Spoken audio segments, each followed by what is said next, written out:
ਰਿਦ ਕਰ ਪਰਗਾਸ, ਰਿਦ ਕਰ ਪਰਗਾਸ।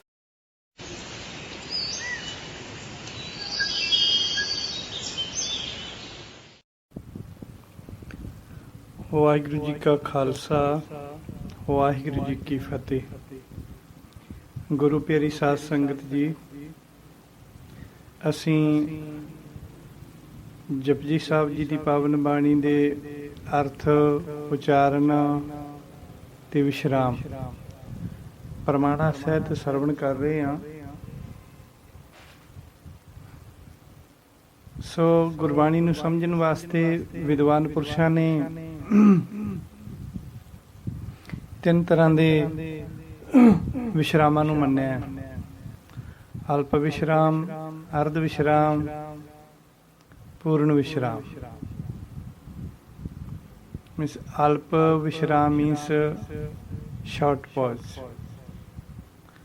Ardha vishram means a slightly longer pause than alp vishram.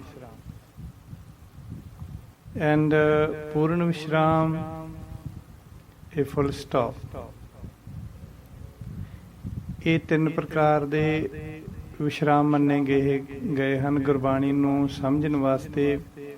ਤੇ ਅਸੀਂ ਇਹਨਾਂ ਵਿਸ਼ਰਾਮਾਂ ਨੂੰ ਮੰਨ ਕੇ ਜਦੋਂ ਵਿਸ਼ਰਾਮ ਲਾਉਂਦੇ ਹਾਂ ਗੁਰਬਾਣੀ ਦੇ ਸ਼ਬਦਾਂ ਦੇ ਵਿੱਚ, ਤਾਂ ਅਰਥ ਆਪਣੇ ਆਪ ਹੀ ਬਣ ਜਾਂਦਾ।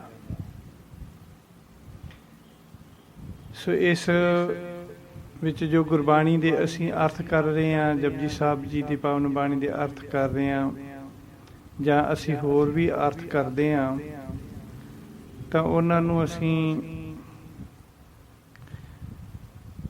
ਮਹਾਨ ਕੋਸ਼ ਭਾਈ ਕਾਨ੍ਹ ਸਿੰਘ ਜੀ ਨਾਭਾ ਦੇ ਮਹਾਨ ਕੋਸ਼ ਮੁਤਾਬਕ ਤੇ ਫਰੀਦਕੋਟ ਵਾਲਾ ਟੀਕਾ ਭਾਈ ਸਾਹਿਬ ਭਾਈ ਵੀਰ ਸਿੰਘ ਜੀ ਸ੍ਰੀ ਗੁਰੂ ਗ੍ਰੰਥ ਸਾਹਿਬ ਕੋਸ਼ ਐਂਡ ਗੁਰਬਾਣੀ ਐਕਸਪਲੋਰਰ ਈਸ਼ਰ ਮਾਈਕਰੋਮੀਡੀਆ, ਇਹਨਾਂ ਦਾ ਰੈਫਰੈਂਸ ਲੈ ਕੇ ਗੁਰਬਾਣੀ ਦੇ ਅਰਥ ਕੀਤੇ ਜਾਂਦੇ ਆ। ਸੋ ਹੁਣ ਤੱਕ ਆਪਾਂ ਜਪਜੀ ਸਾਹਿਬ ਜੀ ਦੀ ਪਾਵਨ ਬਾਣੀ ਦੀਆਂ 17 ਪੌੜੀਆਂ ਦੇ ਅਰਥ ਸੁਣੇ ਆ। 17 ਪੌੜੀਆਂ ਦੇ ਅਰਥ, ਉਚਾਰਨ ਤੇ ਵਿਸ਼ਰਾਮ ਪ੍ਰਮਾਣਾ ਸਹਿਤ ਸੁਣੇ ਆ। ਹੁਣ ਅਸੀਂ 18ਵੀਂ ਪੌੜੀ ਦੇ ਅਰਥ, ਉਚਾਰਨ, ਵਿਸ਼ਰਾਮ ਸਰਵਣ ਕਰਦੇ ਹਾਂ। ਸੋ 18ਵੀਂ ਪੌੜੀ ਹੈ ਅਸੰਖ ਮੂਰਖ। ਅਸੰਖ ਵਾਲੀਆਂ ਪੌੜੀਆਂ ਚੱਲ ਰਹੀਆਂ ਹਨ, ਤਾਂ ਹੁਣ ਆਪਾਂ 18ਵੀਂ ਪੌੜੀ ਦੇ ਅਰਥ ਸ਼ੁਰੂ ਕਰਦੇ ਹਾਂ ਜੀ। ਅਸੰਖ ਮੂਰਖ ਅੰਧ ਘੋਰ। ਇਹ ਆਪਾਂ ਹੌਲੀ ਹੌਲੀ ਤਾਂ ਬੋਲਦੇ ਹਾਂ ਤਾਂ ਕਿ ਸਟੂਡੈਂਟਸ ਨੂੰ, ਸਿੱਖਣ ਵਾਲੇ ਨੂੰ ਸਮਝ ਆ ਜੇ।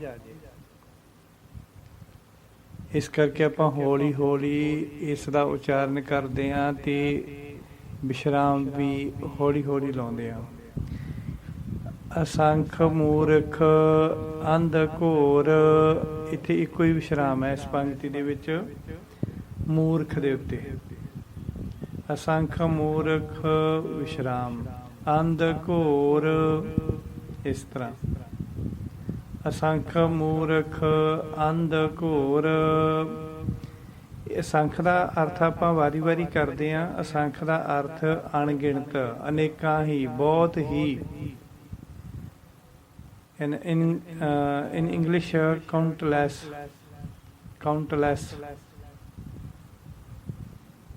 Okay, ਸੋ ਇਸ ਪੰਕਤੀ ਦਾ ਅਰਥ ਹੈ ਕਿ ਅਣਗਿਣਤ ਹੀ ਮੂਰਖ ਗਿਆਨ ਤੋਂ ਬਿਨਾਂ ਅਗਿਆਨ ਦੇ ਹਨੇਰੇ ਵਿੱਚ ਅੰਨ੍ਹਿਆਂ ਵਾਂਗ ਫਿਰਦੇ ਹਨ,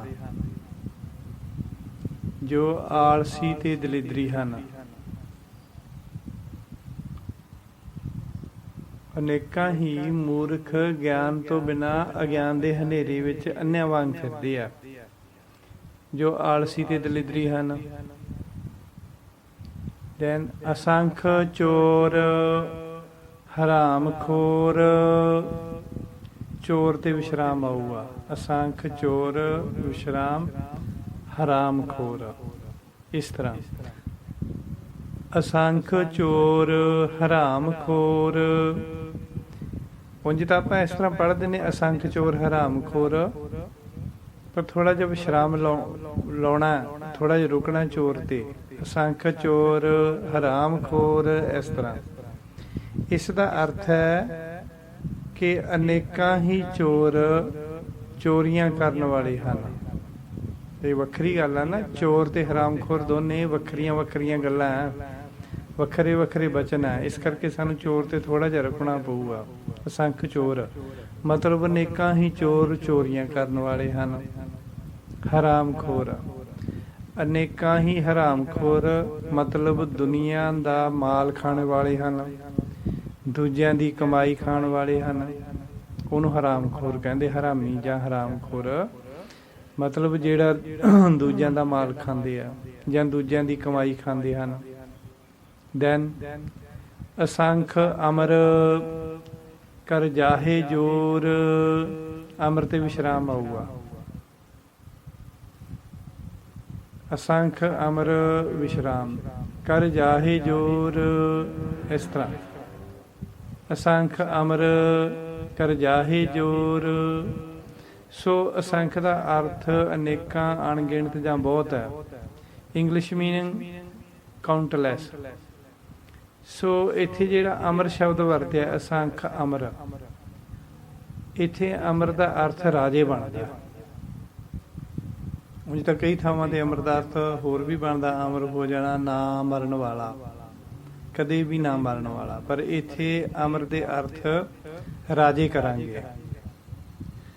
ਗੁਰੂ ਜੀ ਕਹਿੰਦੇ ਹਨ ਅਨੇਕਾਂ ਹੀ ਰਾਜੇ ਧੱਕੇ ਨਾਲ ਰਾਜ ਕਰੀ ਜਾਂਦੇ ਹਨ। ਕਰ ਜਾਹੇ ਜੋਰ, ਜ਼ੋਰ ਨਾਲ ਧੱਕੇ ਨਾਲ ਕਰ ਜਾਂਦੇ ਹਨ।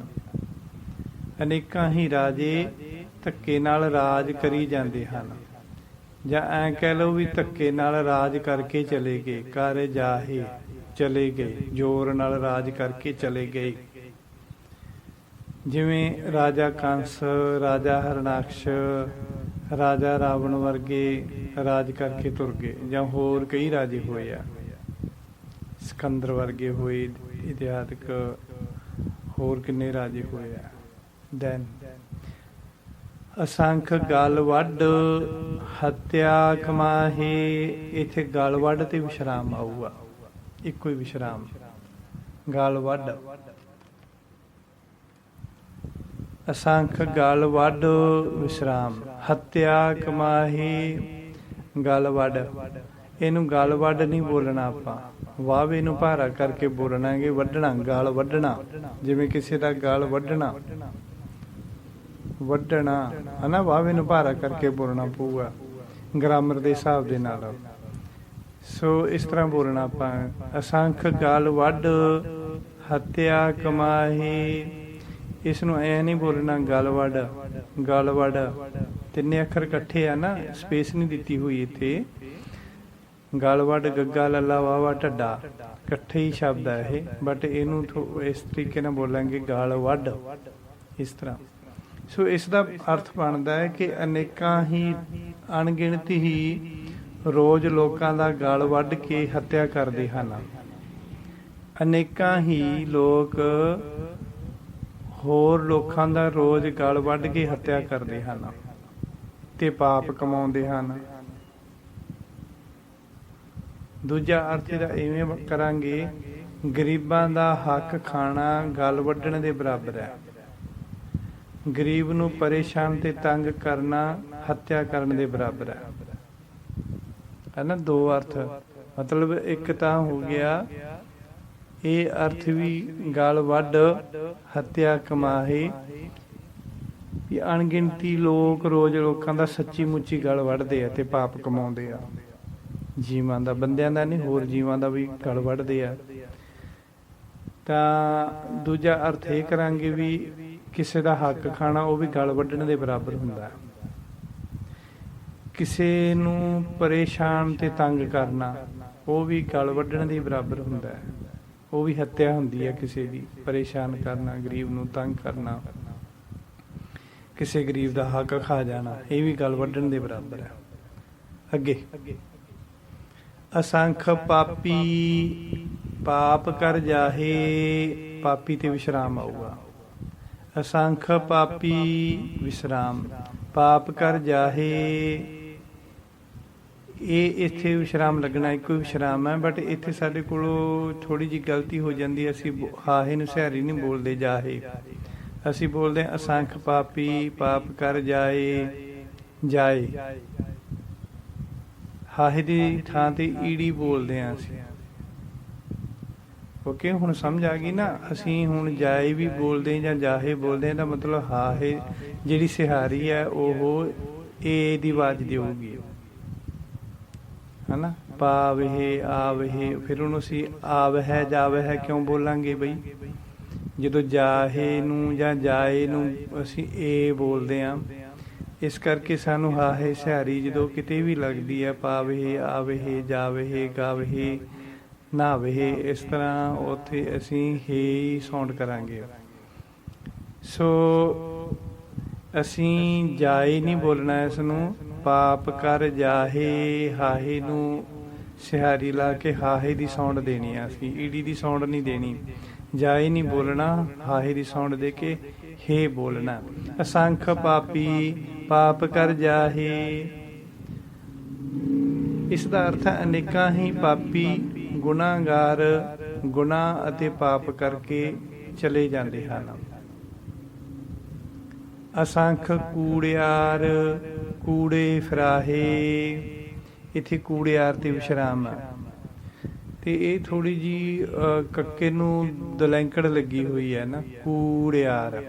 ਕੂ ਨੂੰ ਥੋੜਾ ਜੀ ਲੌਂਗ ਸਾਊਂਡ ਦੇਵਾਂਗੇ ਅਸੀਂ, ਕੂੜੇ ਨੂੰ ਵੀ ਥੋੜੀ ਜਿਹੀ ਲੌਂਗ ਸਾਊਂਡ ਦੇਵਾਂਗੇ ਕੱਕੇ ਨੂੰ ਅਸੀਂ। ਦਲੈਂਕੜ ਲੱਗੀ ਨਾ, ਜੇ ਔਂਕੜ ਲੱਗੀ ਉੱਥੇ ਕੁੜਿਆਰ ਕੂੜੇ ਕਮਾਹੇ ਐਂ ਬੋਲਾਂਗੇ, ਫਿਰ ਲੌਂਗ ਸਾਊਂਡ ਨਹੀਂ ਹੁੰਦੀ, ਔਂਕੜ ਦੀ ਸ਼ਾਰਟ ਸਾਊਂਡ ਹੁੰਦੀ ਹੈ, ਦਲੈਂਕੜ ਦੀ ਲੌਂਗ ਸਾਊਂਡ ਹੁੰਦੀ ਹੈ। ਤਾਂ ਇੱਥੇ ਥੋੜਾ ਜਿਹਾ ਅਸੀਂ ਲੰਬਾ ਕਰਕੇ ਬੋਲਾਂਗੇ। ਕਈ ਵਾਰ ਅਸੀਂ ਸੁਣਦੇ ਅਸਾਂ ਕੁੜਿਆਰ ਕੂੜੇ ਫਰਾਹੇ ਐਂ ਬੋਲਦੇ ਅਸੀਂ, ਅਸਾਂ ਕੁੜਿਆਰ ਕੂੜੇ ਫਰਾਹੇ ਨਹੀਂ, ਇੱਥੇ ਥੋੜਾ ਜਿਹਾ ਕੱਕੇ ਨੂੰ ਲੌਂਗ ਸਾਊਂਡ ਦੇਣੀ ਆ।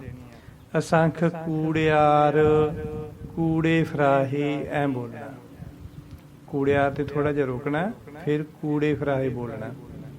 ਇਸ ਦਾ ਅਰਥ ਹੈ ਕਿ ਅਨੇਕਾਂ ਝੂਠੇ ਲੋਕ ਹਨ। ਕੂੜਿਆਰ ਦਾ ਅਰਥ ਹੁੰਦਾ ਝੂਠਾ ਬੰਦਾ, ਝੂਠੇ ਲੋਕ। ਅਨੇਕਾਂ ਝੂਠੇ ਲੋਕ ਹਨ ਜੋ ਝੂਠ ਵਿੱਚ ਭਟਕਦੇ ਫਿਰਦੇ ਹਨ। ਕੂੜਿਆਰ ਕੂੜੇ ਫਰਾਹੇ, ਫਰਾਹੇ ਦਾ ਮਤਲਬ ਫਿਰਦੇ ਹੋਣਾ, ਕੂੜੇ ਮਤਲਬ ਹੋ ਗਿਆ ਝੂਠ, ਕੂੜਿਆਰ ਦਾ ਅਰਥ ਹੋ ਗਿਆ ਝੂਠਾ, ਕੂੜੇ ਦਾ ਅਰਥ ਹੋ ਗਿਆ ਝੂਠ। ਠੀਕ ਹੈ। ਅਸੰਖ ਮਤਲਬ ਅਨੇਕਾਂ ਹੀ ਝੂਠੇ ਲੋਕ ਹਨ ਜੋ ਝੂਠ ਦੇ ਵਿੱਚ ਭਟਕਦੇ ਫਿਰਦੇ ਹਨ, ਝੂਠ ਦੇ ਆਸਰੇ ਝੂਠੀ ਜ਼ਿੰਦਗੀ ਜਿਉਂਦੇ ਆ। ਆਪ ਜੀ ਨੇ ਵੀ ਦੇਖਿਆ ਹੋਣਾ ਵੀ ਬਹੁਤ ਲੋਕਾਂ ਨੂੰ ਝੂਠ ਬੋਲਣ ਦੀ ਆਦਤ ਹੁੰਦੀ, ਐਵੇਂ ਹੀ ਹਵਾ ਮਾਰੀ ਜਾਂਦੇ ਆ, ਆਪਦੀਆਂ ਵਡਿਆਈਆਂ ਮਾਰੀ ਜਾਣੀਆਂ, ਝੂਠ ਬੋਲੀ ਜਾਣਾ, ਤਾਂ ਫਿਰ ਉਹ ਝੂਠ ਦੇ ਵਿੱਚ ਹੀ ਫਸੇ ਰਹਿੰਦੇ ਆ, ਝੂਠੀ ਜ਼ਿੰਦਗੀ ਜਿਉਂਦੇ ਆ ਉਹ। ਤਾਂ ਫਿਰ ਉਹਨਾਂ ਨੂੰ ਉਹ ਝੂਠ ਨੂੰ ਸੱਚ ਕਰਨ ਵਾਸਤੇ ਕਿੰਨੇ ਪਾਪੜ ਵੇਲਣੇ ਪੈਂਦੇ ਆ, ਫਿਰ ਹੋਰ ਝੂਠ ਬੋਲਦੇ ਆ। ਇਸ ਤਰ੍ਹਾਂ ਇਸੇ 'ਚ ਹੀ ਲੱਗੇ ਰਹਿੰਦੇ ਆ ਉਹ। ਅਸੰਖ ਮਲੇਸ਼ ਮਲ ਭਖ ਖਾਹੇ, ਮਲੇਸ਼ ਤੇ ਵਿਸ਼ਰਾਮ ਆਊਗਾ ਇੱਥੇ। ਅਸੰਖ ਮਲੇਸ਼ ਵਿਸ਼ਰਾਮ ਮਲ ਭਖ ਖਾਹੇ, ਇੱਥੇ ਵੀ ਆਪਾਂ ਖਾਏ ਨਹੀਂ ਬੋਲਣਾ, ਮਲ ਭਖ ਖਾਏ। ਇੱਥੇ ਸਾਡੇ ਕੋਲ ਥੋੜੀ ਜਿਹੀ ਮੈਨੂੰ ਲੱਗਦਾ ਬਹੁਤ ਸਾਰੀ ਵਾਰੀ ਸੁਣਦੇ ਆ ਖਾਈ ਸੁਣਦੇ ਆ ਆਪਾਂ, ਵੀ ਇਸੇ ਤਰ੍ਹਾਂ ਉਚਾਰਨ ਕੀਤਾ ਜਾਂਦਾ। ਅਸੰਖ ਮਲੇਸ਼ ਮਲ ਭਖ ਖਾਏ, ਮਲ ਭਖ ਖਾਏ, ਬਹੁਤਿਆਂ ਕੋਲੋਂ ਸੁਣਿਆ। ਖਾਏ ਨਹੀਂ ਬੋਲਣਾ, ਖਾਹੇ ਬੋਲਣਾ, ਖਾਹੇ। ਮਲੇਸ਼ ਦਾ ਅਰਥ ਹੈ, ਇੱਥੇ ਮਲੇਸ਼ ਦਾ ਅਰਥ ਗੰਦਗੀ ਹੋਊਗਾ, ਗੰਦੇ ਮਲੇਸ਼ ਮਤਲਬ ਗੰਦੇ ਲੋਕ। ਤਾਂ ਉਂਝ ਮਲੇਸ਼ ਦਾ ਅਰਥ ਮੁਗਲ ਹੁੰਦਾ, ਮੁਸਲਮਾਨ ਹੁੰਦਾ, ਬਟ ਇੱਥੇ ਮਲੇਸ਼ ਦਾ ਅਰਥ ਗੰਦੇ ਹੋਊਗਾ। ਤੇ ਇੱਥੇ ਜਿਹੜੀ ਆਪਾਂ ਬੋਲਦੇ ਮਲ, ਮਲ ਦਾ ਉਚਾਰਨ ਮਲ ਨਹੀਂ ਬੋਲਣਾ, ਮਲ ਮੰਮੇ ਨੂੰ ਭਾਰਾ ਕਰਕੇ ਨਹੀਂ ਬੋਲਣਾ, ਪੋਲਾ ਜਿਹਾ ਬੋਲਣਾ ਸੌਫਟਲੀ, ਮਲ ਮਲ ਮਲ, ਮਲ ਭਖ ਖਾਹੀ, ਐਵੇਂ ਮਲ ਭਖ ਖਾਹੀ। ਮਲ ਦਾ ਮਤਲਬ ਹੁੰਦਾ ਗੰਦਗੀ, ਟੱਟੀ। ਤਾਂ ਇਸ ਦਾ ਅਰਥ ਬਣਦਾ ਵੀ ਅਨੇਕਾਂ ਹੀ ਗੰਦੇ ਬੰਦੇ ਹਨ, ਅਸੰਖ ਮਲੇਸ਼, ਅਨੇਕਾਂ ਹੀ ਗੰਦੇ ਬੰਦੇ ਹਨ, ਮਲ ਭਖ ਖਾਹੇ, ਜੋ ਆਪਣੀ ਗੰਦਗੀ ਨੂੰ ਖਾਣੇ ਵਜੋਂ ਖਾਂਦੇ ਹਨ। ਆ ਜਿਹੜੇ ਘੋਰੀ ਬਾਬੇ ਹੁੰਦੇ ਨਾ, ਘੋਰੀ ਬਾਬੇ, ਇਹ ਆਪਣੀ ਗੰਦਗੀ ਆਪ ਖਾਂਦੇ ਆ, ਆਪਣੀ ਟੱਟੀ ਆਪਣੀ ਗੰਦਗੀ ਆਪ ਖਾਂਦੇ ਆ। ਇਹਨਾਂ ਨੂੰ ਤਾਂ ਘੋਰੀ ਕਿਹਾ ਜਾਂਦਾ। ਨੈਟ ਤੇ ਸਰਚ ਕਰਕੇ ਦੇਖ ਲੈਣਾ ਕਦੇ, ਘੋਰੀ ਬਾਬੇ ਜਦੋਂ ਪਾਵਾਂਗੇ ਨਾ ਤੇ ਉਹਨਾਂ ਦੀਆਂ ਫਿਰ ਸਾਰੀ ਡਿਟੇਲ ਆ ਜਾਂਦੀ, ਉਹਨਾਂ ਦੀਆਂ ਫੋਟੋਆਂ ਵੀ ਲੱਗੀਆਂ ਗੰਦਗੀ ਖਾਂਦਿਆਂ ਦੀਆਂ, ਮੂਵੀਆਂ ਵੀ ਬਣੀਆਂ ਹੋਈਆਂ। ਸੋ ਇਹ ਜਿਹੜੇ ਗੰਦੇ ਬੰਦੇ, ਗੁਰੂ ਸਾਹਿਬ ਜੀ ਕਹਿੰਦੇ ਅਨੇਕਾਂ ਹੀ ਗੰਦੇ ਬੰਦੇ ਹਨ ਜੋ ਆਪਣੀ ਗੰਦਗੀ ਨੂੰ ਆਪ ਹੀ ਖਾਂਦੇ ਆ। ਦੈਨ ਅਸੰਖ ਨਿੰਦਕ ਸਿਰ ਕਰਹਿ ਭਾਰ,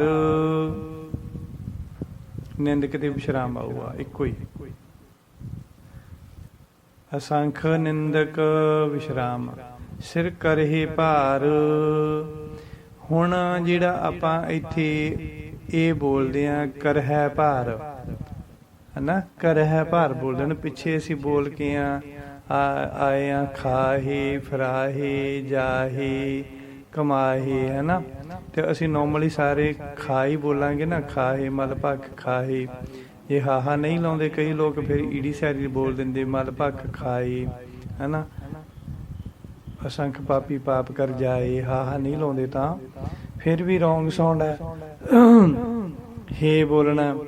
ਇੱਥੇ ਮੈਂ ਤੁਹਾਨੂੰ ਇਹ ਦੱਸਣ ਦੀ ਕੋਸ਼ਿਸ਼ ਕਰਦਾ ਕਿ ਜੇ ਖਾਹੇ ਫਰਾਹੇ ਜਾਹੇ ਜਾਂ ਖਾਏ ਫਰਾਏ ਜਾਏ ਬੋਲਿਆ ਅਸੀਂ, ਤਾਂ ਫਿਰ ਕਰਹਿ ਨਹੀਂ ਬੋਲਾਂਗੇ ਇਸ ਨੂੰ, ਕਿਉਂਕਿ ਹਾਹੇ ਨੂੰ ਸਿਹਾਰੀ, ਜਿਹੜੀ ਸਿਹਾਰੀ ਕਿਤੇ ਵੀ ਲੱਗੇ ਉਹ ਏ ਦੀ ਸਾਊਂਡ ਦੇਊਗੀ, ਲਾਂ ਦੀ ਸਾਊਂਡ ਦਿੰਦੀ ਆ। ਇਸ ਕਰਕੇ ਅਸੀਂ ਇਹਨੂੰ ਸਿਰ ਕਰਹਿ ਭਾਰ ਐ ਨਹੀਂ ਬੋਲਣਾ, ਕਰਹਿ ਨਹੀਂ ਬੋਲਣਾ, ਕਰਹਿ ਬੋਲਾਂਗੇ। ਅਸੰਖ ਨਿੰਦਕ ਸਿਰ ਕਰਹਿ ਭਾਰ, ਇਹ ਤਾਂ ਸਿੱਖਣ ਵਾਸਤੇ ਥੋੜੀ ਜਿਹੀ ਮੈਂ ਲੰਬੀ ਸਾਊਂਡ ਦੇ ਦਿੰਦਾ ਤੁਹਾਨੂੰ, ਵੀ ਅਸੀਂ ਸਿੱਖ ਰਹੇ ਹਾਂ ਉਚਾਰਨ ਸਿੱਖਣ ਵਾਸਤੇ। ਕਰਹਿ ਭਾਰ, ਨਹੀਂ ਤਾਂ ਨੋਰਮਲੀ ਰੂਟੀਨ ਚ ਹੀ ਪੜ੍ਹਦੇ ਆਪਾਂ, ਅਸੰਖ ਨਿੰਦਕ ਸਿਰ ਕਰਹਿ ਭਾਰ, ਅਸੰਖ ਨਿੰਦਕ ਸਿਰ ਕਰਹਿ ਭਾਰ, ਇੰਨੀ ਕੁ ਸਾਊਂਡ ਹੀ ਦੇਣੀ ਹੁੰਦੀ ਹੈ। ਇਹ ਤਾਂ ਸਿੱਖਣ ਵਾਸਤੇ ਥੋੜੀ ਜਿਹੀ ਲੰਬੀ ਸਾਊਂਡ ਕਰ ਲਈਦੀ ਆਪਾਂ, ਠੀਕ ਹੈ। ਤੋ ਇਸ ਦਾ ਅਰਥ ਬਣਦਾ ਹੈ ਕਿ ਅਣਗਿਣਤ ਹੀ ਨਿੰਦਕ ਹਨ, ਅਸੰਖ ਨਿੰਦਕ, ਅਨੇਕਾਂ ਹੀ ਅਣਗਿਣਤ ਹੀ ਨਿੰਦਕ ਹਨ, ਜੋ ਦੂਸਰਿਆਂ ਦੀ ਨਿੰਦਿਆ ਕਰਕੇ ਉਹਨਾਂ ਦੇ ਪਾਪਾਂ ਦਾ ਭਾਰ ਆਪਣੇ ਸਿਰ ਲੈ ਲੈਂਦੇ ਆ। ਅਨੇਕਾਂ ਹੀ ਐਸੇ ਨਿੰਦਕ ਪੁਰਸ਼ ਹਨ ਜੋ ਭਲੇ ਪੁਰਸ਼ਾਂ ਦੀ ਨਿੰਦਿਆ ਕਰਕੇ ਉਹਨਾਂ ਨੂੰ ਝੂਠਾ ਸਾਬਤ ਕਰਨ ਵਿੱਚ ਲੱਗੇ ਹੋਏ ਹਨ। ਆਪਣੇ ਸਿਰ ਐਵੇਂ ਪਾਪ ਚੜਾਈ ਜਾਂਦੇ, ਚੰਗੇ ਪੁਰਸ਼ਾਂ ਦੀ ਵੀ ਨਿੰਦਿਆ ਕਰ ਕਰਕੇ। ਅਸੀਂ ਦੁਨੀਆ ਤੇ ਦੇਖਦੇ ਹਾਂ ਨਾ, ਬਹੁਤ ਸਾਰੇ ਲੋਕ ਗੁਰਮੁਖਾਂ ਦੀ ਵੀ ਨਿੰਦਿਆ ਕਰੀ ਜਾਂਦੇ ਆ। ਤਾਂ ਪਾਪੀ ਦੀ ਜੀ ਵੀ ਨਿੰਦਿਆ ਕਰੀਏ ਨਾ, ਗੁਨਾਹ ਕਰਨ ਵਾਲੇ ਦੀ, ਪਾਪ ਦੀ ਵੀ ਜੇ ਨਿੰਦਿਆ ਕਰੀਏ ਅਸੀਂ, ਉਹ ਵੀ ਮਾੜੀ ਆ। ਨਿੰਦਕ ਦੀ, ਮਾੜੇ ਬੰਦੇ ਦੀ ਵੀ ਨਿੰਦਿਆ ਨਾ ਕਰੋ, ਉਹਦੇ ਪਾਪਾਂ ਦਾ ਭਾਰ ਆਪਣੇ ਸਿਰ ਕਿਉਂ ਚੜਾਉਂਦੇ ਆ। ਜਿਵੇਂ ਆਪਾਂ ਕਹਿ ਦਿੰਦੇ, ਜਦੋਂ ਕਿਸੇ ਦੀ ਗੱਲ ਕਰੀਏ ਨਾ, ਮਾੜੇ ਬੰਦੇ ਦੀ ਵੀ ਗੱਲ ਕਰੀਏ, ਤਾਂ ਆਪਾਂ ਕਦੀ ਉਹਦੀ ਵੀ ਨਹੀਂ ਸੋਚਦੇ, ਚਲੋ ਛੱਡੋ ਪਰਾਂ, ਆਪਾਂ ਉਹਦਾ ਪਾਪ ਆਪਣੇ ਸਿਰ ਕਿਉਂ ਲੈਣਾ, ਕਿਉਂ ਉਹਦੀ ਨਿੰਦਿਆ ਕਰਨੀ ਆ, ਕਿਉਂ ਗੁਨਾਹਗਾਰ ਬਣਨਾ, ਕਿਉਂ ਉਹਦਾ ਪਾਪ ਸਿਰ ਚੜਾਈਏ, ਪਾਪ ਉਹਦਾ ਆਪਣੇ ਸਿਰ ਕਿਉਂ ਚੜਾਈਏ, ਹੈ ਨਾ। ਤੇ ਕਈ ਲੋਕ ਸਤਿਪੁਰਸ਼ਾਂ ਦੀ, ਭਲੇ ਬੰਦਿਆਂ ਦੀ, ਸੱਚੇ ਬੰਦਿਆਂ ਦੀ ਵੀ ਨਿੰਦਿਆ ਕਰੀ ਜਾਂਦੇ ਆ, ਇਹ ਵੀ ਪਾਪ ਹੈ। ਗੁਰੂ ਮਹਾਰਾਜ ਜੀ ਕਹਿੰਦੇ ਅਣਗਿਣਤੀ ਨਿੰਦਕ ਲੋਕ ਆ। ਜਿਹੜਾ ਨਿੰਦਕ ਹੁੰਦਾ ਨਾ, ਨਿੰਦਿਆ ਕਰਨ ਵਾਲਾ, ਉਹਨੂੰ ਕੋਈ ਫਰਕ ਨਹੀਂ ਸਮਝਦਾ ਇਹਨਾਂ ਗੱਲਾਂ ਦੇ ਵਿੱਚ ਵੀ ਮੈਂ ਸਹੀ ਬੰਦੇ ਦੀ ਨਿੰਦਿਆ ਕਰ ਰਿਹਾ ਜਾਂ ਮਤਲਬ ਗਲਤ ਬੰਦੇ ਦੀ ਨਿੰਦਿਆ ਕਰ ਰਿਹਾ। ਉਹਦਾ ਕੰਮ ਹੀ ਨਿੰਦਿਆ ਕਰਨਾ। ਉਹ ਮਾੜੇ ਗੁਨਾਹਗਾਰ ਦੀ ਵੀ ਨਿੰਦਿਆ ਕਰੂਗਾ ਤੇ ਉਹਨੂੰ ਜੇ ਚੰਗਾ ਬੰਦਾ ਮਿਲ ਗਿਆ ਉਹਨੂੰ ਤਾਂ ਟੌਪਿਕ ਚਾਹੀਦਾ ਹੈ। ਚੰਗੇ ਬੰਦੇ ਦੀ ਵੀ ਨਿੰਦਿਆ ਕਰੂ, ਉਹਦੇ ਕੋਲ ਟੌਪਿਕ ਚਾਹੀਦਾ ਗੱਲ ਕਰਨ ਵਾਸਤੇ। ਸੋ ਇਸ ਪ੍ਰਕਾਰ ਦੇ ਨਾਲ ਕਬੀਰ ਜੀ ਨੇ ਵੀ ਕਿਹਾ ਵੀ ਜੇ ਅਸੀਂ ਭਲੇ ਪੁਰਸ਼ਾਂ ਦੀ ਨਿੰਦਿਆ ਕਰਦੇ ਹਾਂ ਤਾਂ ਨਿੰਦਕ ਹਮਰੇ ਕੱਪੜੇ ਧੋਏ, ਹਨਾ। ਐਂਡ ਤੇ ਫਿਰ ਕਿਹਾ ਨਿੰਦਕ ਡੂਬਾ ਹਮ ਉਤਰੇ ਪਾਰ। ਉਹ ਨਿੰਦਕ ਨਿੰਦਿਆ ਕਰਨ ਵਾਲੇ ਡੁੱਬ ਜਾਂਦੇ ਆ, ਤਾਂ ਜਿਹੜੀ ਭਲੇ ਪੁਰਸ਼ਾਂ ਦੀ ਮੈਲ ਜਿਹੜੀ ਹੁੰਦੀ ਥੋੜ੍ਹੀ ਬਹੁਤੀ ਉਹ ਵੀ ਲਾ ਦਿੰਦੇ ਆ। ਉਹ ਨਿੰਦਕ ਡੁੱਬ ਜਾਂਦੇ ਆ ਤੇ ਸੱਚੇ ਬੰਦੇ ਪਾਰ ਉਤਰ ਜਾਂਦੇ ਆ। ਸੋ ਨਿੰਦਿਆ ਕਰਨੀ, ਗੁਰੂ ਮਹਾਰਾਜ ਜੀ ਨੇ ਕਿਹਾ ਵੀ ਨਿੰਦਾ ਭਲੀ ਕਿਸੇ ਕੀ ਨਹੀਂ, ਨਿੰਦਿਆ ਕਿਸੇ ਦੀ ਵੀ ਨਹੀਂ ਕਰਨੀ ਚਾਹੀਦੀ। ਸੋ ਆਪਾਂ ਕਈ ਵਾਰੀ ਇਸ ਨੂੰ ਇਸ ਤਰੀਕੇ ਨਾਲ ਲੈ ਲੈਂਦੇ ਹਾਂ, ਕਹਿੰਦੇ ਨੇ ਲਓ ਜੀ ਗਲਤ ਨੂੰ ਤਾਂ ਗਲਤ ਕਹਿਣਾ ਚਾਹੀਦਾ। ਉਹ ਬੰਦਾ ਜੇ ਗਲਤੀਆਂ ਕਰਦਾ ਸਾਨੂੰ ਦੱਸਣੀਆਂ ਚਾਹੀਦੀਆਂ ਲੋਕਾਂ ਨੂੰ, ਨਹੀਂ ਰੋਂਗ ਆ। ਉਹ ਜਦੋਂ ਗਲਤੀ ਕਰਦਾ, ਜਦੋਂ ਅਸੀਂ ਗੱਲ ਕਰਦੇ ਹਾਂ ਤਾਂ ਉਹ ਇੱਕ ਟੌਪਿਕ ਬਣ ਜਾਂਦਾ ਤੇ ਉਹ ਫਿਰ ਸਾਡੇ ਸਿਰ ਹੀ ਆ ਜਾਂਦਾ। ਜਿਹੜਾ ਗਲਤ ਕੰਮ ਕਰਦਾ ਉਹ ਇੱਕ ਦਿਨ ਗਲਤ ਨਤੀਜੇ ਤੇ ਪਹੁੰਚੂਗਾ ਹੀ ਪਹੁੰਚੂਗਾ, ਉਹਦਾ ਰਿਜ਼ਲਟ ਇੱਕ ਦਿਨ ਨਿਕਲਣਾ ਹੀ ਨਿਕਲਣਾ। ਜਦੋਂ ਉਹ ਆਪਣੇ ਗਲਤ ਕੀਤੇ ਦੀ ਇੱਕ ਦਿਨ ਜ਼ਰੂਰ ਸਜ਼ਾ ਪਾਉਂਦਾ, ਦੁਨੀਆ ਤੇ ਵੀ ਪਾਉਂਦਾ, ਪ੍ਰਤੱਖ ਤੌਰ ਤੇ ਵੀ ਪਾਉਂਦਾ। ਸੋ ਇਹ ਗਲਤ ਗੱਲ ਹੈਗੀ ਆ। ਅਸੀਂ ਕਿਸੇ ਵੀ ਬਾਰੇ ਅਸੀਂ ਇਹ ਨਾ ਕਹੀਏ ਅਸੀਂ ਸੱਚੇ ਹਾਂ ਤਾਂ ਅਸੀਂ ਉਸ ਬੰਦੇ ਦੀ ਗਲਤ ਗੱਲ ਨੂੰ ਤਾਂ ਗਲਤ ਕਵਾਂਗੇ। ਹਾਂ, ਗਲਤ ਗੱਲ ਜਿਹੜੀ ਕਰਨ ਵਾਲੀ ਹੁੰਦੀ ਹੈ ਨਾ, ਉਹ ਇਹ ਹੁੰਦੀ ਹੈ ਵੀ ਜਦੋਂ ਕੋਈ ਗੁਰੂ ਦੀ ਮਰਜ਼ਾਦਾ ਦੀ ਭੰਗਣਾ ਕਰਦਾ, ਗੁਰੂ ਘਰ ਦੇ ਵਿੱਚ ਕੋਈ ਗਲਤ ਕੰਮ ਹੋ ਰਿਹਾ, ਗੁਰੂ ਗ੍ਰੰਥ ਸਾਹਿਬ ਬਾਰੇ ਕੋਈ ਸਟੇਜ ਤੇ ਬੈਠ ਕੇ ਗਲਤ ਬੋਲ ਰਿਹਾ, ਉਦੋਂ ਸਾਨੂੰ ਬੋਲਣਾ ਚਾਹੀਦਾ। ਉੱਥੇ ਤਾਂ ਅਸੀਂ ਬੋਲਦੇ ਨਹੀਂ ਗੇ, ਉੱਥੇ ਤਾਂ ਸਾਨੂੰ ਗੁਰਦੁਆਰੇ ਦੇ ਪ੍ਰਧਾਨ ਦੀ ਲਿਹਾਜ਼ ਮਾਰ ਜਾਂਦੀ ਆ, ਜਾਂ ਜਿਹੜਾ ਬੰਦਾ ਉਹ ਪ੍ਰਚਾਰਕ ਨੂੰ ਲੈ ਕੇ ਆਇਆ ਉਹਦੀ ਲਿਹਾਜ਼ ਮਾਰ ਜਾਂਦੀ ਆ। ਹੋਰ ਅਸੀਂ ਗੁਰੂ ਘਰ ਦੇ ਵਿੱਚ ਜਾਂ ਹੋਰ ਕਈ ਥਾਵਾਂ ਤੇ ਅਸੀਂ ਜਿੱਥੇ ਰੋਡ ਤੇ ਵੀ ਕਿਤੇ ਗਲਤ ਹੋ ਰਿਹਾ ਹੋਵੇ ਤਾਂ ਅਸੀਂ ਚੁੱਪ ਹੋ ਜਾਂਦੇ ਹਾਂ। ਉਦੋਂ ਫਿਰ ਗਲਤ ਨੂੰ ਗਲਤ ਕਿਉਂ ਨਹੀਂ ਕਹਿੰਦੇ ਗੇ, ਉਦੋਂ ਚੁੱਪ ਕਰ ਹੋ ਜਾਂਦੇ ਵੀ ਸਾਡੀ ਵੀ ਫੈਮਿਲੀ ਹੈ, ਛੱਡੋ ਭਲਾ ਕਿਉਂ ਝੰਜਟ ਦੇ ਵਿੱਚ ਪੈਣਾ, ਨਹੀਂ ਬੋਲਣਾ ਚਾਹੀਦਾ। ਫਿਰ ਉੱਥੇ ਵੀ ਬੋਲੋ, ਜੇ ਅਸੀਂ ਸਹੀ ਹਾਂ ਤਾਂ ਸਾਨੂੰ ਹਰ ਥਾਂ ਤੇ ਬੋਲਣਾ ਚਾਹੀਦਾ। ਗੁਨਾਹਗਾਰ ਬੰਦੇ ਦੀ ਗੁਰੂ ਮਹਾਰਾਜ ਜੀ ਕਹਿੰਦੇ ਵੀ ਨਿੰਦਿਆ ਤਾਂ ਕਿਸੇ ਦੀ ਵੀ ਨਾ ਕਰੋ, ਆਪਣੇ ਭਜਨ ਸਿਮਰਨ ਦੇ ਵਿੱਚ ਰਹਿ ਕੇ ਆਪਣੇ ਕਰਮਾਂ ਨੂੰ ਸਾਫ਼ ਸੁਥਰੇ ਰੱਖੋ ਤੇ ਕਿਸੇ ਦੇ ਗੁਨਾਹ ਨਿੰਦਿਆ ਕਰਕੇ ਆਪਣੇ ਸਿਰ ਨਾ ਲਓ। ਗੁਰੂ ਜੀ ਕਹਿੰਦੇ ਅਨੇਕਾਂ ਹੀ ਨਿੰਦਕ ਹਨ ਜੋ ਦੂਸਰਿਆਂ ਦੀ ਨਿੰਦਿਆ ਕਰਕੇ ਉਹਨਾਂ ਦੇ ਪਾਪਾਂ ਦਾ ਭਾਰ ਆਪਣੇ ਸਿਰ ਲੈ ਲੈਂਦੇ ਹਨ। ਸਿਰ ਕਰਹਿ ਭਾਰ, ਇਸ ਤਰੀਕੇ ਨਾਲ ਨਾਨਕ ਨੀਚ ਕਹੈ ਵਿਚਾਰ। ਇੱਥੇ ਨਾਨਕ ਤੇ ਵਿਸ਼ਰਾਮ ਆਓ, ਨੀਚ ਕਹੈ ਵਿਚਾਰ। ਇੱਥੇ ਕਈ ਵਾਰੀ ਬਹੁਤ ਵਾਰੀ ਸੁਣਿਆ, ਜ਼ਿਆਦਾ ਤਾਂ ਨਹੀਂ ਸੁਣਿਆ ਵੀ ਅਸੀਂ, ਕਦੇ ਕਦੇ ਇਸ ਤਰ੍ਹਾਂ ਵੀ ਸੁਣਦੇ ਹਾਂ ਵੀ ਪੜ੍ਹਨ ਵਾਲੇ ਕਹਿੰਦੇ ਨਾਨਕ ਨੀਚ ਕਹੇ ਵਿਚਾਰ। ਕਹੇ ਵਿਚਾਰ ਹਾਹੇ ਨੂੰ ਇੱਕ ਲਾਂ ਲਾ ਕੇ ਬੋਲਦੇ ਆ, ਦੋ ਲਾਵਾਂ ਨਹੀਂ ਬੋਲਦੇ। ਸੋ ਇੱਥੇ ਹਾਹੇ ਨੂੰ ਦੋ ਲਾਵਾਂ ਲੱਗੀਆਂ, ਕਹੈ, ਕੱਕਾ ਹਾਹੇ ਦੋ ਲਾਵਾਂ, ਕਹੈ, ਇਸ ਤਰ੍ਹਾਂ ਕਹੈ। ਨਾਨਕ ਨੀਚ ਕਹੈ ਵਿਚਾਰ, ਇਸ ਤਰੀਕੇ ਨਾਲ ਬੋਲਣਾ। ਇਸ ਦਾ ਅਰਥ ਹੈ ਗੁਰੂ ਨਾਨਕ ਦੇਵ ਜੀ ਦਾਸ ਭਾਵ ਵਿੱਚ ਬਚਨ ਕਰਦੇ ਆ, ਦਾਸ ਭਾਵ ਦੇ ਵਿੱਚ ਹੋ ਕੇ ਬਚਨ ਕਰਦੇ ਆ, ਹੇ ਭਾਈ ਅਸੀਂ ਨੀਵੇਂ ਹੋ ਕੇ ਇਹ ਵਿਚਾਰ ਕੀਤੀ ਹੈ। ਨਾਨਕ ਨੀਚ ਕਹੈ ਵਿਚਾਰ, ਗੁਰੂ ਨਾਨਕ ਦੇਵ ਜੀ ਦਾਸ ਭਾਵ ਦੇ ਵਿੱਚ ਹੋ ਕੇ ਕਹਿੰਦੇ ਹੇ ਭਾਈ ਅਸੀਂ ਬਹੁਤ ਹੀ ਨੀਵੇਂ ਹੋ ਕੇ ਇਹ ਵਿਚਾਰ ਕੀਤੀ ਹੈ ਜੋ ਅਸੀਂ ਹੁਣ ਸੁਣੀ ਹੈ। ਆਰਡਰ ਨਹੀਂ ਕੀਤਾ, ਸਾਡੇ ਸਿਰ ਥੋਪਿਆ ਨਹੀਂ ਹੈ ਗੁਰੂ ਜੀ ਨੇ। ਦੇਖੋ ਇੱਕ ਸਿੱਖ ਧਰਮ ਦੇ ਵਿੱਚ ਜੇ ਸਾਡੇ ਗੁਰੂ ਹਨ, ਉਹ ਹੀ ਹਨ ਜਿਹੜੇ ਆਪਣੇ ਸੇਵਕਾਂ ਨੂੰ, ਆਪਣੇ ਸਿੱਖਾਂ ਨੂੰ ਕਦੇ ਮਿੱਤਰ ਬਣ ਕੇ ਸਮਝਾਉਂਦੇ ਆ, ਕਦੇ ਦਾਸ ਬਣ ਕੇ ਸਮਝਾਉਂਦੇ ਆ, ਹਨਾ। ਬਹੁਤ ਤਰੀਕਿਆਂ ਨਾਲ ਗੁਰੂ ਜੀ ਨੇ ਆਪਣੇ ਸਿੱਖਾਂ ਨੂੰ ਸਮਝਾਇਆ। ਆਰਡਰ ਕਦੇ ਵੀ ਨਹੀਂ ਕੀਤਾ, ਲਾ ਕਦੇ ਵੀ ਨਹੀਂ ਕੀਤਾ ਉਹਨਾਂ ਨੇ। ਸਿਰਫ ਬੇਨਤੀ ਕੀਤੀ, ਉਪਦੇਸ਼ ਦਿੱਤਾ, ਮਿੱਤਰ ਬਣ ਕੇ ਮੇਰੇ ਭਾਈ ਕਰੋ ਬੇਨਤੀ ਸੁਣੋ ਮੇਰੇ ਮੀਤਾ। ਕਿੰਨੀ ਪਿਆਰੀ ਗੱਲ ਕਹੀ ਗੁਰੂ ਜੀ ਨੇ। ਇੱਥੇ ਵੀ ਹੁਣ ਗੁਰੂ ਨਾਨਕ ਦੇਵ ਜੀ ਦਾਸ ਭਾਵ ਦੇ ਵਿੱਚ ਬਹੁਤ ਹੀ ਨੀਵੇਂ ਹੋ ਕੇ ਸਾਨੂੰ ਸਮਝਾਉਂਦੇ ਆ। ਇਸ ਪੰਕਤੀ ਵਿੱਚ ਵੀ। ਸੋ ਦੈਨ ਵਾਰਿਆ ਨਾ ਜਾਵਾ, ਏਕ ਵਾਰ ਜਾਵਾ ਤੇ ਵਿਸ਼ਰਾਮ ਆਊਗਾ।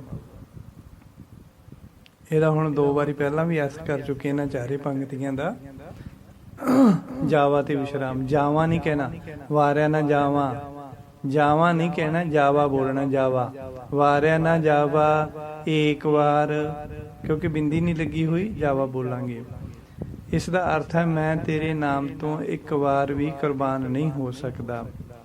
ਵਾਹਿਗੁਰੂ ਦੇ ਇੱਕ ਵਾਲ ਵਿੱਚ ਕਰੋੜਾਂ ਬ੍ਰਹਿਮੰਡ ਹਨ, ਮੈਂ ਤਾਂ ਉਸ ਦੇ ਇੱਕ ਨਿੱਕੇ ਜਿਹੇ ਵਾਲ ਤੋਂ ਵੀ ਕੁਰਬਾਨ ਨਹੀਂ ਹੋ ਸਕਦਾ। ਵਾਰ ਦਾ ਮਤਲਬ ਵਾਰੀ ਵੀ ਹੈ ਤੇ ਵਾਲ ਦਾ ਅਰਥ, ਵਾਰ ਦਾ ਅਰਥ ਵਾਲ ਵੀ ਹੈ। ਭਾਈ ਨੰਦ ਲਾਲ ਜੀ ਕਹਿੰਦੇ ਹਰ ਦੋ ਆਲਮ ਕੀਮਤੇ ਜਗਤਾਰ ਮੂਏ ਯਾਰਮਾ, ਮਤਲਬ ਆਪਣੇ ਪਿਆਰੇ ਪ੍ਰੀਤਮ ਦੇ ਇੱਕ ਵਾਲ ਤੋਂ 2 ਜਹਾਨ ਕੁਰਬਾਨ ਕਰਦਿਆਂ। ਜੋ ਤੁਧ ਭਾਵੈ ਸਾਈ ਭਲੀ ਕਾਰ, ਭਾਵੈ ਤੇ ਵਿਸ਼ਰਾਮ ਆਊਗਾ। ਭਾਵੈ, ਜੋ ਤੁਧ ਭਾਵੈ ਵਿਸ਼ਰਾਮ, ਸਾਈ ਭਲੀ ਕਾਰ। ਸਾਈ ਕਹਿਣਾ, ਇਹਨੂੰ ਸਾਈ ਨਹੀਂ ਕਹਿਣਾ, ਸਾਈ ਨਹੀਂ ਕਹਿਣਾ, ਸਾਈ ਬੋਲਣਾ। ਜੇ ਸਾਈ ਬੋਲਾਂਗੇ, ਸਾਈ ਦਾ ਅਰਥ ਹੁੰਦਾ ਮਾਲਕ, ਤਾਂ ਸਾਈ ਕਵਾਂਗੇ ਤਾਂ ਸਾਈ ਦਾ ਅਰਥ ਬਣੂ ਉਹ, ਉਹੀ, ਉਹ। ਇਸ ਤਰ੍ਹਾਂ ਜੋ ਤੁਧ ਭਾਵੈ ਸਾਈ ਭਲੀ ਕਾਰ, ਜਿਸ ਦਾ ਅਰਥ ਹੈ ਜੋ ਤੈਨੂੰ ਚੰਗਾ ਲੱਗੇ ਉਹੀ ਚੰਗਾ ਤੇ ਭਲਾ ਕੰਮ ਹੈ। ਕਾਰ ਮਤਲਬ ਕੰਮ, ਭਲੀ ਮਤਲਬ ਭਲਾ, ਸਾਈ ਮਤਲਬ ਚੰਗਾ। ਠੀਕ ਹੈ, ਜੋ ਤੈਨੂੰ ਚੰਗਾ ਲੱਗੇ ਉਹੀ ਚੰਗਾ ਤੇ ਭਲਾ ਕੰਮ ਹੈ। ਤੂੰ ਸਦਾ ਸਲਾਮਤ ਨਿਰੰਕਾਰ, ਸਲਾਮਤ ਤੇ ਵਿਸ਼ਰਾਮ, ਤੂੰ ਸਦਾ ਸਲਾਮਤ ਵਿਸ਼ਰਾਮ ਨਿਰੰਕਾਰ। ਇਸ ਤਰ੍ਹਾਂ ਤੂੰ ਸਦਾ ਸਲਾਮਤ ਨਿਰੰਕਾਰ, ਇਹ ਨਿਰੰਕਾਰ ਕਰਕੇ ਬੋਲਣਾ, ਨਿਰੰਕਾਰ ਨਹੀਂ ਬੋਲਣਾ। ਨਿਰੰਕਾਰ ਗਲਤ ਉਚਾਰਨ ਹੈ ਇਹਦਾ, ਨੰਨੇ ਨੂੰ ਸਿਹਾਰੀ ਲਾ ਕੇ ਬੋਲਣੀ, ਨਿਰੰਕਾਰ, ਨਿਰੰਕਾਰ, ਨਿਰੰਕਾਰ, ਨਿਰੰਕਾਰ, ਇਸ ਤਰ੍ਹਾਂ ਉਚਾਰਨ ਕਰਨਾ ਇਹਦਾ। ਸੋ ਇਸ ਪੰਕਤੀ ਦਾ ਅਰਥ ਹੈ ਕਿ ਹੇ ਮੇਰੇ ਪਿਆਰੇ ਵਾਹਿਗੁਰੂ, ਤੂੰ ਹਮੇਸ਼ਾ ਹੀ ਨਵਾਂ ਨਰੋਆ ਤੇ ਇੱਕ ਰਸ ਰਹਿਣ ਵਾਲਾ ਹੈ। ਤੂੰ ਸ਼ਕਲ ਸੂਰਤ ਤੇ ਰੂਪ ਰੰਗ ਤੋਂ ਰਹਿਤ ਹੈ। ਸੋ ਇੱਥੋਂ ਤੱਕ ਆਪਾਂ ਜਪਜੀ ਸਾਹਿਬ ਜੀ ਦੀ ਪਾਵਨ ਬਾਣੀ ਦੀਆਂ 18 ਪੌੜੀਆਂ ਦੇ ਅਰਥ, ਉਚਾਰਨ ਤੇ ਵਿਸ਼ਰਾਮ ਸਰਵਣ ਕੀਤੇ ਆਪਾਂ। ਤਾਂ ਇਸ ਤੋਂ ਅੱਗੇ ਦੂਸਰੀ ਅਗਲੀ ਬਾਣੀ ਦੇ ਅਰਥ, ਉਚਾਰਨ, ਵਿਸ਼ਰਾਮ, ਪ੍ਰਮਾਣਾ ਸਹਿਤ ਆਪਾਂ ਅਗਲੇ ਪਾਠ ਦੇ ਵਿੱਚ ਸੁਣਾਂਗੇ ਜੀ। ਵਾਹਿਗੁਰੂ ਜੀ ਕਾ ਖਾਲਸਾ, ਵਾਹਿਗੁਰੂ ਜੀ ਕੀ ਫਤਿਹ।